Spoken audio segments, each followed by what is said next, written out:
What up, y'all? Tim Z here.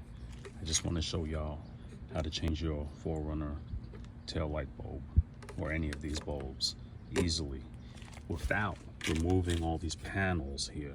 I saw so many videos of people removing these things and it's not necessary. All right, so come here. I already did this, okay?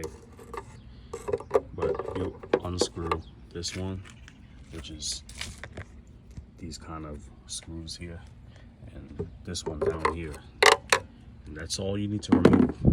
And you pull this way. All right, now it comes out from the side here because it got a little bracket with those two tabs, these notches, whatever, posts, and they go through that hole. So you gotta pull out sideways, and there's all your bulbs. All right, twist them off.